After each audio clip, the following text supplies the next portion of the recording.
If you're like me, you hate repetition.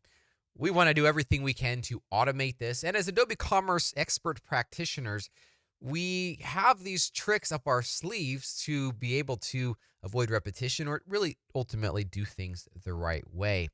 In today's conversation, in this knowledge bite, we are going to address one of those tricks that saves a tremendous amount of time, helps do things right from the start, et cetera, et cetera. There's a whole bunch of advantages with this. Now, the way it works is this. A merchant comes to you and says, hey, I need this attribute added. You're like, check, no problem. But then they add a requirement. They say, I want this in the content section of the product page. And you're like, oh, okay.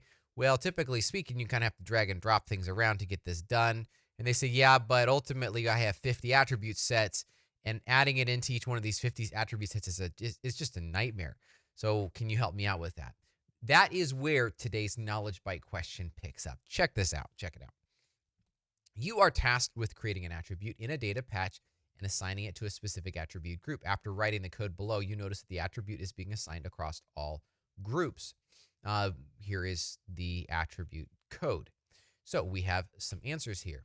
Question first, what needs to be done to get this attribute assigned only to a specific group?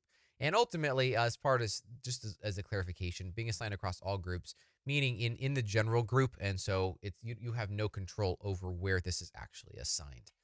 So let's jump in and look at our answers. So we remove the addAttribute2Group, as we see there is an addAttribute2Group call right here, and add this addAttributeData right here. So we can do that. That's one option. Set user defined as 1, or it's not possible. That's obviously an answer too. So what I like to do to help answer these questions, and these are 3 seemingly reasonable answers, and one of the benefits I always like about these different answers, it forces us to think, is there something outside the box maybe we haven't originally thought of?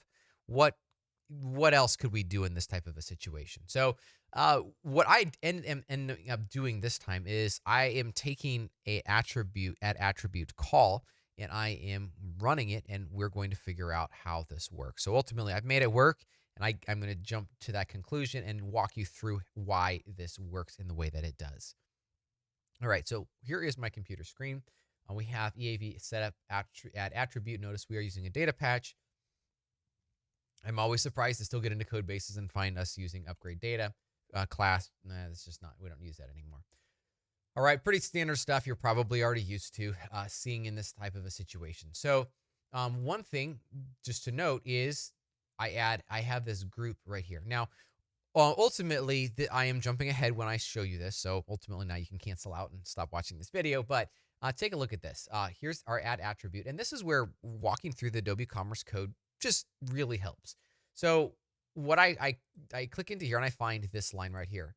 If this is not empty, or we have a user defined, or this is empty. So if user defined is empty, or we do not have, or if it's not empty, it's kind of a confusing way to write this. But we have a group set, thus this can continue. Basically what this is doing is it is fetching all attribute sets and identifying this attribute in the group and adding this attribute to the set. Exactly what this question is talking about. How do we do that? Simply by adding this in right here.